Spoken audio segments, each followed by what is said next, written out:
Hey guys, it's DJ Mortal and I'm going to be showing you today how I managed to solo Shattered Throne on the PS4. So straight off the bat, quick disclaimer, I failed to record the first section when I actually did my solo run, so I've loaded back in and rerun it just because I love you all. But if you notice that I've got the solo emblem on, that's because I had to go back in those sections. Both Vorgoth and Dul Incaru are the original recording, and apologies in advance, I am not Glad or any of the other Destiny superstars, so yes, I did make a bit of a mess of it, so don't expect anything flawless here. But anyway, let's crack right on. For the first section I used Well of Radiance, a Trusty Midnight Coup, Lord of Wolves and a 21% Delirium, with a Phoenix Protocol chest piece on, just to try and get my super back. I'm going to assume that anybody attempting to solo Shattered Throne has at least a rudimentary understanding of the mechanics. But that said, the first section is very simple, involves you killing a group of enemies, looking at a symbol, moving to the new area where that symbol is located, killing more enemies. As you move around this area, be mindful that your first time going out of both left and right doors will spawn a group of thrall. These things are a real pain as they like to jump around as you aim at them. Also be mindful that when you approach the Infinity Snake area, 4 snipers will appear on the cliffs around you. I would very much recommend backing off and picking these off before you proceed into the Infinity Snake area. Eventually you will have visited all the areas and killed all the mini-bosses, and you will be sent back to Diving Bird, which is essentially where you started from. Kill this final mini-boss and you can proceed into the second section. However, before you proceed forward, change your loadout to incorporate a scout rifle or any other long-ranged weapon, as you are going to be using this all the way up to Vorgoth. My best piece of advice for the second section is simply to avoid the urge to rush in, however satisfying it can be, and just hang around picking things off at range, and that includes going through the long corridor and the balance beam sections. Eventually you're going to make it across the balance beams and into the slow room, where you hop over lots and lots of shadow thrall. Once you've overcome the thrall, you are then going to make your way along the first pusher wall, up the stairs, killing phalanxes along the way, and then you reach the Vorgoth encounter. For this encounter I kept on my scout rifle for picking off goblins and vandals at range, switched to an inaugural address for dealing damage to wizards, and the Legend of Acreus for damage to Vorgoth. I also made sure that I had a Taken Armaments mod on one piece of my armour. This mod gives you heavy ammo every time you kill a taken enemy with a grenade, which is incredibly useful for this encounter and Dul Incaru. Within Vorgoth's Hall there are 4 semi-safe spots to be aware of, 2 on the left as you drop in and 2 on the right. Now these are only semi-safe and you have to have a lot of situational awareness as to where the adds are in relation to you and your safe spot. The mechanic for Vorgoth is simply to kill the 4 wizards that are located around the room, pick up the orbs they drop, and then dunk those into one of the wells that surround Vorgoth himself. This drops his shield, allowing you to do damage. However, that is an awful lot easier said than done, as anyone that was in my chat party can attest. I spent a lot of time swearing through this.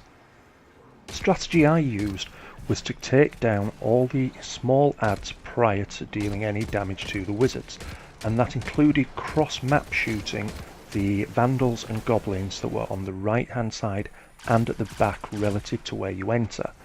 As you can see in the video, there are some small spots where you can hide and pick off these adds at long range. This approach meant when I came to deal damage to the wizards, I was only facing 1 enemy instead of 5.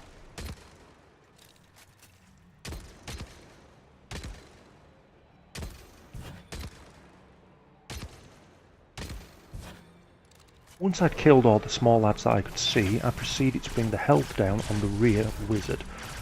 I wanted to get her health so low that if I popped her shield again it would kill her. Once that wizard was low, I then proceeded to do the same on the left hand wizard, before moving across the back to the right hand side. Now the safe spots on the right hand side are the same as on the left, just obviously a mirror image.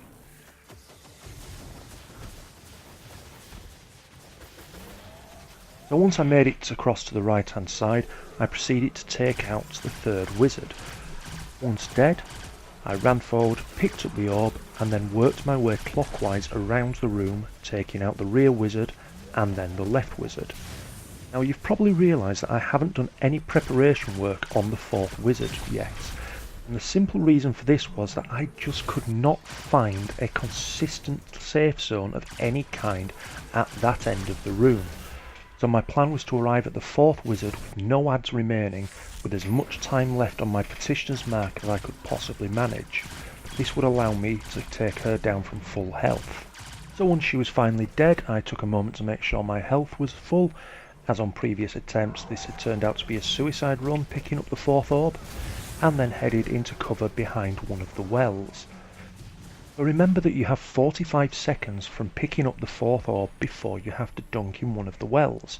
So psych yourself up, reload your weapons, and have a look around for where you are relative to your safe spots in case you don't one phase. Spoiler alert, I didn't. So as we're now in a damage phase, I suppose it's really time we discussed why I've gone for Legend of Acreus over the Whisper of the Worm, which is the logical DPS weapon. The reason is very simply that I had tried to use the Whisper, however I'm on a PS4, not a PC, so I don't have the accuracy of the mouse and keyboard, and I just found Vorgoth was flinching far too much to consistently hit headshots. As you've probably noticed, I'm struggling to hit headshots with a shotgun from a range of about 3 feet. But let's not focus on my complete inability to aim and concentrate more on the second phase. As soon as Vorgoth regains his shield, head back down to your semi-safe zones. Just remember there will be a full set of ads again, so you won't be able to stay still for very long. Other than that, it is simply rinse and repeat the exact same strategy as I used in the first phase. So all this has been building to that fantastic feeling of elation when I shouted and screamed and blew the eardrums out of everybody out in the chat because I'd finally beaten this irritating big bastard. So yeah, sorry guys. But I've got to be honest with you, it still feels great watching him die on this video. Anyway, still more to do in the encounter, so it's time to change up our loadout. So for the jumping puzzles on the way up to Dullinkaru, I went back to Midnight Coup, Lord of Wolves, and my 21% Delirium, as I just wanted to get through these things fast. I also put on Lunafaction boots and switched to a Stormcaller subclass.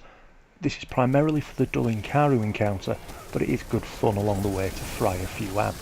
So make your way along the balanced beams, up the lifts, through the Shadow Thrall room and along the final pusher wall until you make it all the way up to the top. Once there, we're going to need to change our loadout again. This time I'm going with Threat Level, my Nation of Beasts, and the Whisper of the Worm.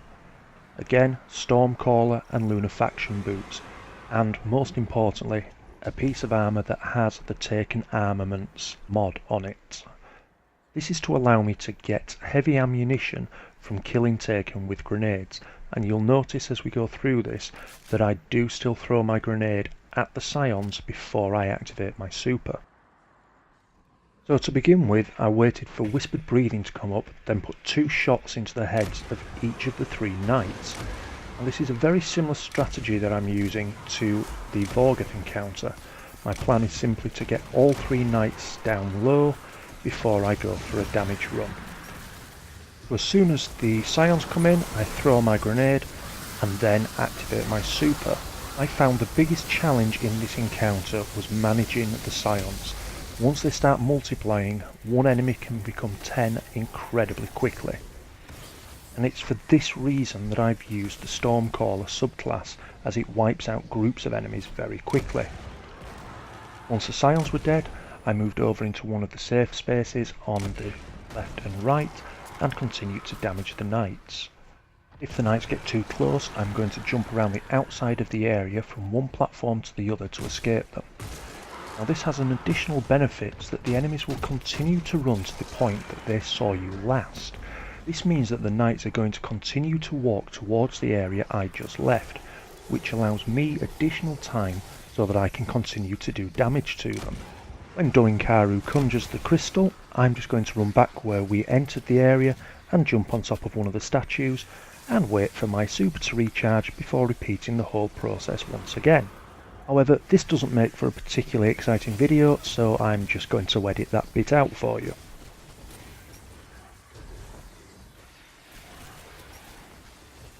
So once my super had recharged, I popped the crystal and repeated the process of clearing the scions again. As you can see, Stormtrance wipes them out without any real difficulty. On this occasion, I actually made a real mess of my sniper shots and managed to pretty much hit everything except what I meant to. And it got worse when I actually got into the damage phase, as you shall see. So moving on yet again from my atrocious aim, I killed all 3 knights, though granted the 3rd knight really did give me a scare, picked up the orbs that they dropped, and then proceeded to attempt to do damage to Doinkaru. Now I have completed this section of the Shattered Throne solo before, however on that occasion I hadn't run the entire activity from start to finish solo, so it did not count for the triumph. But on that occasion I was able to hit my crit shots, and I know it is a fact that you can do this one phase solo if you can aim. But for some reason on this occasion I really just couldn't hit the side of a barn if I tried. So having made a complete mess of the damage phase, I hopped onto the platform in the middle to cleanse myself of the final thoughts buff before it wiped me out, and proceeded back to the top of my statue to wait around for my super to regenerate. Having done that, I repeated the whole process of bringing down the knights, clearing out scions, and waiting for my super to recharge again. But in the interest of keeping this thing flowing, I've edited all that out for you. Now we're going into the second damage phase, and I am determined, regardless of whatever happens, she is going to die this time. One of us was anyway. But despite my continuing inability to actually hit headshots consistently, somehow it happened. I finally did it! My first ever solo completion of any endgame pinnacle activity. And it felt fantastic! I understand why these guys do it all the time. I will definitely be doing more of this in the future. So if you've enjoyed this video, please like, share and subscribe. You really would be helping me out. And whatever you find yourself doing today, I hope you have a fantastic day.